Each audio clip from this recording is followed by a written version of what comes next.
What's going on, YouTube? This is the first installment of hopefully very many to come of a live coaching I did over on my stream. Link will be in the description.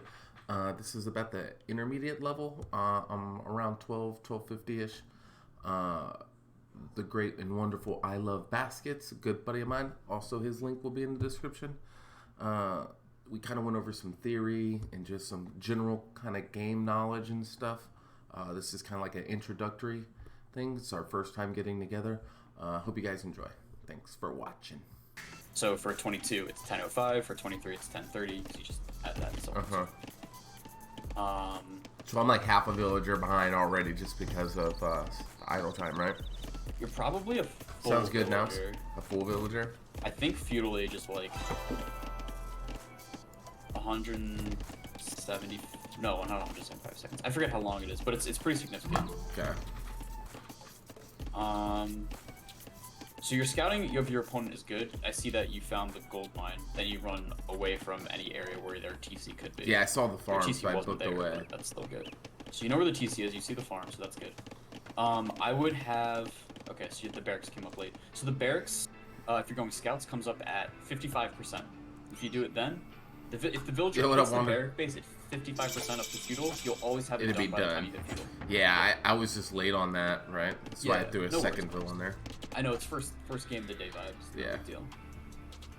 Also, the 2 lumber camps that you have, you want to have 5 villagers on each. Yeah. You want to just open with 5 villas on each. That's important. Because otherwise, you're not going to be able to afford seeding farms and stuff. Yeah, I think I have like 6 and 4. Just because I didn't. What the really reason? I just didn't want to run that bill all the way over to the other lumber camp. To be honest, I didn't know what was worse, was like the idle time or like the inefficiency of 6 and 4. So normally, I mean that's not a big deal. But normally, what I'll do is I'll send villagers from under the TC, like they're gathering sheep, to do all the building and stuff. Because you're gonna have enough food between like farms and berries where you don't need to be like forcing food down on the way up. You also you ran out of sheep before you even hit feudal age, so that tells me that you had multiple sheep that died, and that they wasn't efficient on the shift. Yeah, I usually shift click all the sheep, but I don't think I did on this one.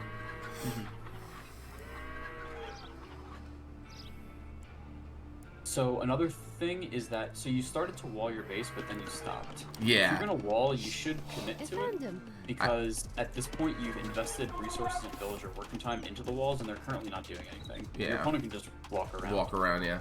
I start to right here, and I was gonna wall to the gold, and then kind of do a circle, and then I'm like, I can just wall to the wall, or to the edge of the map, and that's what I did on this side. But I literally, it took me a lot longer. I wasn't worried about full walling it. I was just getting like a basis of walls down, but I don't know if it makes more sense to just full commit that one build the whole time and then only have 9 on wood instead of 10. No, you would do 10 on wood, and you would take a bill from under your TC. Okay. Because you want 10 bills on wood so that you can consistently seed farms. Yeah. And seeding farms is like the key to macro, because the faster you seed farms, the less wood that you float, the faster you're able to produce units, the faster you're able to click up. Like, not seeding farms is what holds a lot of people back from actually being able to age up. Yeah. Because you have to like spend the time investing the wood into that food to actually be able to gather it as food. Yeah. So if you float 600 wood and then you spam 10 farms, that's obviously going to be a lot less efficient than like. Yeah, because like right now I'm at like 230 wood. And I could have dropped it, but I'm also like microing my scouts. That's where I suck at, like microing and then flicking back to my TC. I wish I could, or I wish I had the APM or the speed to go back and forth. So that's not a big deal. I would say that it's more important to seed your farms. The thing in this instance is that you've I think usually around like late castle, when you're not worried about the wood. Force spears. Right. Anytime that you force your opponent to make spears, that's a food unit and a wood unit. It means they can't seed a farm, and it means it delays their uptime by a small amount. Scouts are faster than spears. Right. Yeah, a scout will die to a spear if it fights it, but if you just run away, like, that's fine. And keeping scouts alive is super, super valuable. Super valuable, yeah. I'd actually much rather keep my scouts alive than trade like 5 scouts off for 2 villagers. because with those 5 scouts, you can continue to force reactions from your opponent, and that can be like more valuable than knocking them off vills. Because yeah, say you kill 2 vills, but then your scouts are dead, and they don't have to worry about you being in their base. They can counterattack, they can wall up, get safe. But if you're able to keep active military presence on the field, then your opponent's not going to be able to, you know, respond to that in a really efficient way. But I do like how active you are being in their base. I mean, you take some shots from spears, but like that happens to everybody. Yeah.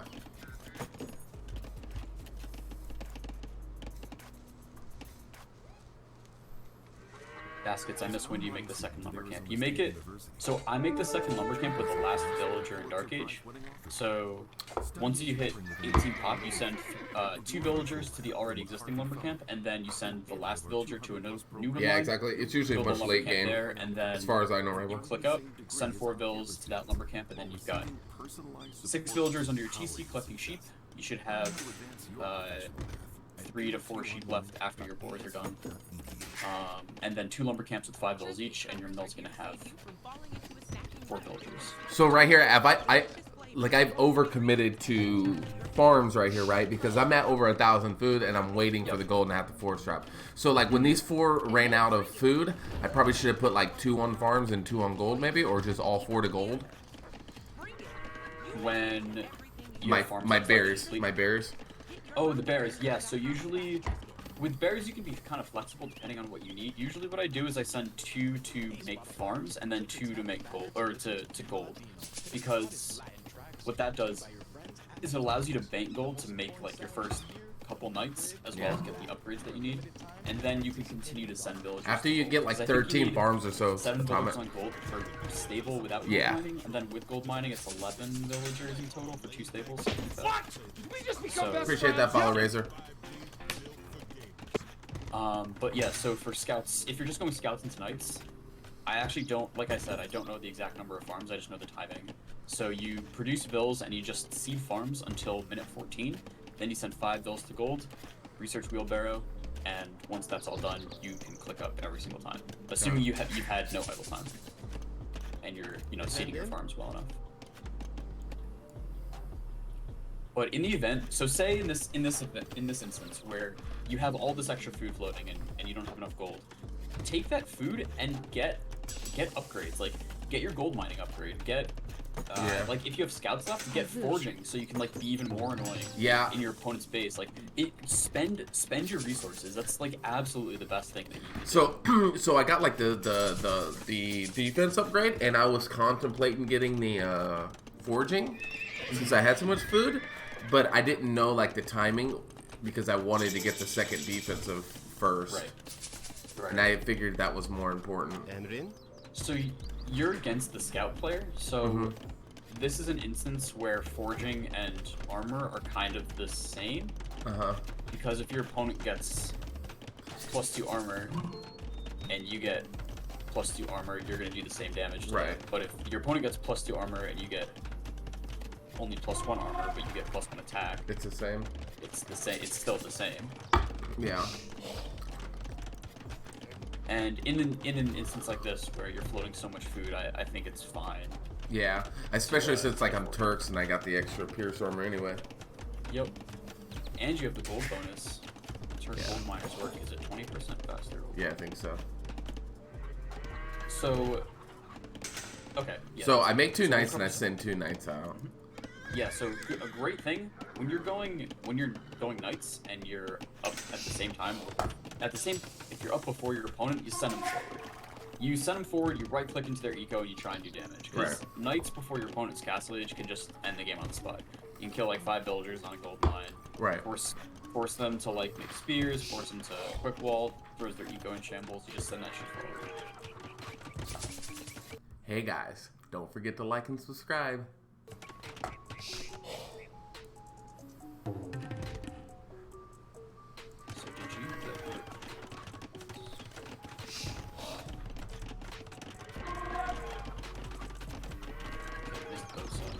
I get Bosaw, but I think it's late. I think I get it like right now. Yeah, see, I'm clicking it right now. So normally when I do scouts into knights, what I'll do is hit Castle Age, and immediately, so you have a villager in the queue, so that's already being produced. Then my stables I keep on hotkey 2, so I hit 2, queue up 2 knights, then get bowsaw, heavy plow, and armor. Okay. Because, So I need to get the eco upgrades better, but I don't. Yeah, so one of the reasons why I don't know how often people actually get heavy plow, but I think a lot of the higher level players are starting to commit to it a little bit earlier. Okay. But the reason I like to get heavy plow earlier when going scouts into knights is because you need to stay on one TC for slightly longer. Because if you start to drop all these TCs, you're not gonna have enough farms to afford everything. Because a stable is 6 villagers each, a TC is 6 villagers, and like if you're 3 TCs and 2 stables, that's 30 villagers that you need on farms. Yeah. So what you can do is you can delay the TCs, get your eco upgrades, and then what heavy plow does is that it increases your carry capacity. So it increases all of your farmers' overall effectiveness, which then reduces the total number of villagers that you need in order to facilitate TC and stable production. Exactly. So like, you're already on like a 6 villager lead to me, and I already beat you to 3 TCs. Yep. I mean that's because I hit Castle Age so much earlier. Yeah. Just because I had a clean build. So I hit Feudal at 941, which is 1 second idle, and Castle at 1935, which I used to know the uptimes for Castle Age, but I can't actually remember. I want to say 1930 is a without idle time. So say I get to Castle Age and I've got my 2 stables. Should I prioritize making those like two knights, or before like the armor upgrade? If I like say like my build's not perfect and I can't afford both, should I get the armor upgrade first and then get those knights, or do the knights and then just delay the upgrades? So and the same thing for like my eco upgrades. Like if I can't afford like bow saw and the knights and stuff, should I just like hold off on the knights? So if you're having idle time and your uptime is late because of idle time, you're going to be able to afford it because you're not spending your resources efficiently. So you're actually going to be banking more resources. Okay. It's going to make it seem like you have all of this extra res and make it seem like it's okay to like drop all these TCs and do all this other stuff. But in reality, you don't actually have the eco that can facilitate all this stuff. Right. So I would say in general go for knights first, because if you're getting upgrades on units that don't exist, you're not doing anything. And having the units in play is, better than having no knights with +2 armor. Right. But yeah, you should be able to afford your first, I think it's 4 knights, and I think with the like perfect build, you shouldn't have to idle the stables at all. But I think my build still needs a little bit of work. Okay. So you should be able to like afford knights, 2 knights, get +2 armor, and then continue with knights. And it's also not until I have the villagers saturating gold that I start to add TCs. Because again, if you start to add TCs, I'm not sure if I gold, you're not gonna be able to consistently produce out of 2 times enemies. Okay.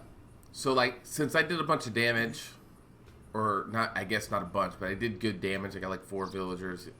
He managed well. My thought is like go ahead and add eco, and so I dropped 2 and 3 TCs. Well, I sent the 2 knights forward, and I seen camels already, so I decided to come back and try to regroup on this hill in between us, and then figure out and try to like do an eco approach. Is that like a good recognition, or should I like focus more on like 1 TC since I don't have pikemen, so I can't switch into pikemen. Right. But like, should I try to invest in taking out his army since he got like almost identical castle time? So that's gonna be kind of like a slightly more advanced thing, because that's gonna be like reading the game state around Castle Age, which is not something that I'm actually that good at, and we'll talk about that later. Get better at that. I forget who. I think it's Viper who said that if you get a lead, extend that lead. So if you gain a military lead, add more military. If you gain an eco lead, add more eco. Okay. So I don't think your decision to add TCs is a bad one, but I just think the timing to do it isn't the best. Okay. Because you've killed villagers from your opponent, so if you stay 1 TC longer, it's tougher for them to come back. I mean, I understand it when you say it like that. So like, if you're getting a military lead, it's better, but if you're out ecoing them, try to stay with the eco approach and play defensive. Like if they're if he was the one TC push me, and then I've already dropped like 3 TCs, my plan should just be to try to be defensive and let eco catch up, right?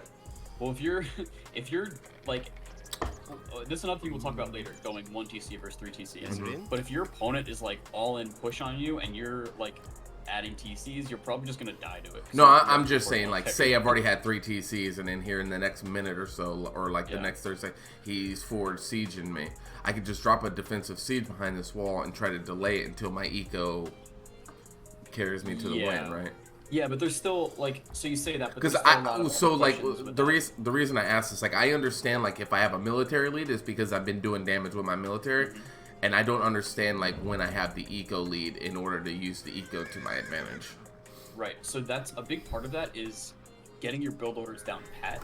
Because if you're able to do nice. Sweet. Appreciate it, Viper. You know, as close to perfection as you're able to, then it makes it a lot easier to gauge stuff like that.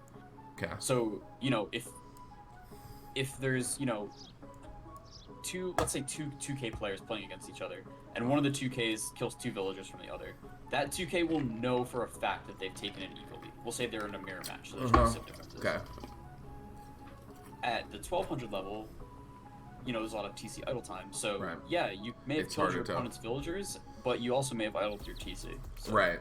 That's why I always say, like, if you say that you have clean builds and you're 1100, you're lying. Because if you had clean builds, you wouldn't be 1100.